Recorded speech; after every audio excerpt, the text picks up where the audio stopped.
केंद्र सरकार ने देश में जातिगत जनगणना कराने की घोषणा कर दी है। इसे जनगणना के साथ ही कराने का फैसला लिया है। इस फैसले को लेकर एनडीटीवी ने जबलपुर में लोगों से बातचीत की है। लोगों ने अपनी राय रखी है।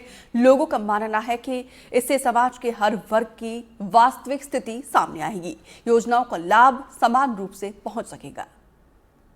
भैया बताइए कि अब मोदी कह रहे हैं कि हम जातिगत जनगणना कराएंगे। मेरे हिसाब से ये एक अच्छा डिसीजन है। जातिगत जनगणना अगर मोदी जी चाह रहे हैं तो वो हमारे लीडर हैं और वो जो सोच रहे हैं कुछ अच्छा ही सोच रहे होंगे और मेरे हिसाब से ये इसके बेनिफिट हमें ही होने वाले हैं। क्योंकि अभी तक हमारे पास कोई आंकड़ा नहीं था। अभी तक सारी चीज़ें जो भी सरकारी योजनाएं बनती थी तो वो इस बेस पे बनती थी कि फलानी उसके लिए हम इतना करेंगे। तो हमारे पास एक पहली बात तो वो डाटा ही नहीं था कि हमारे पास किसके लिए हमें कितना करना है।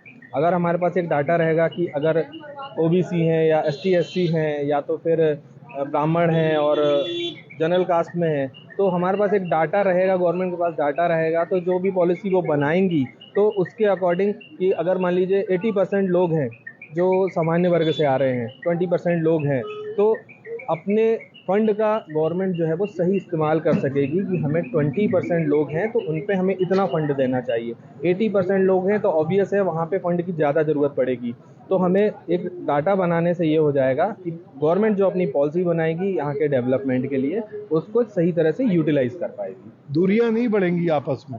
मेरे हिसाब से कोई दूरियां नहीं बढ़ने वाली हैं, क्योंकि आज हमें मालूम है कि हमारे मोहल्ले में कितने लोग साहू समाज के रहते हैं, कितने लोग ब्राह्मण समाज के रहते हैं, लेकिन हम मोहल्ले में रहते हैं तो बड़े ईमानदारी से रहते हैं सारे परिवार। हमारे कुछ मोमडन्स भी हैं मेरे मोहल्ले में जहाँ मैं व्यक्तिगत रूप से मैं रहता हूँ, तो वो भी सारे हमारे त्योहारों में शामिल होते हैं, हम भी उनके सारे त्योहारों में शामिल होते हैं। कुछ लोग ही हैं जिनको इससे दिक्कत हो सकती है, तो वो तो अभी भी उनको दिक्कत है।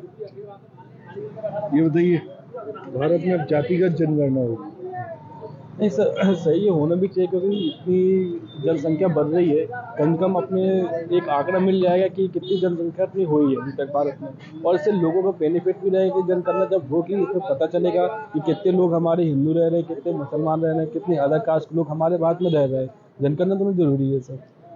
क्या सोचते हो दोस्त, जातिगत जनगणना अब होगी?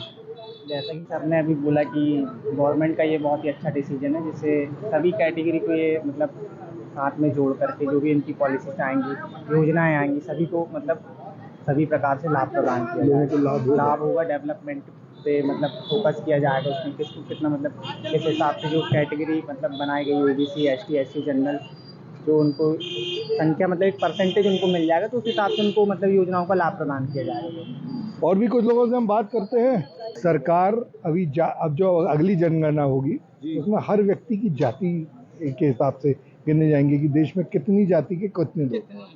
अच्छा है, ये सही हो रहा है, अच्छा लग रहा है। अच्छा लग रहा है, बिल्कुल ऐसा होना चाहिए। तभी तो पता चलेगा जाति में कौन कितने, जाति में कौन कितना इंसान है। उस हिसाब से रोजगार भी मिलना चाहिए कि जिस तरीके से जाति का जनगणना होगी उस हिसाब से रोजगार भी मिलना चाहिए, तो वो आम जनता का फायदा है। नहीं तो जनगणना का कोई मतलब ही नहीं है फिर। क्या कहते हैं दोस्त? बहुत बढ़िया है, हमारी समझ में तो आप बहुत बढ़िया आपने बात की है। सभी जनगणना होना चाहिए, सभी जाति में, कोई उसमें कोई वाली बात नहीं, बस भेदभाव ना हो किसी प्रकार के, सब आपस में मिलजुल के रहें। हम तो ये चाहते हैं बस चैन अमन से शांति से रहें, प्यार मोहब्बत कायम रहे, जैसे चला आ रहा शुरू से वैसे ही चलता रहे हमेशा। हम तो यही कहना चाहते हैं जी। क्या कहते हैं चाचा, जातिगत जनगणना होनी चाहिए क्या? होनी चाहिए। तो इस तरह और भी कुछ लोगों से हम बात करते हैं। ये हमारे चाय वाले भाई हैं। क्यों मेरे भाई? सरकार जातिगत जनगणना करने वाली है अब। बिल्कुल होना चाहिए सर।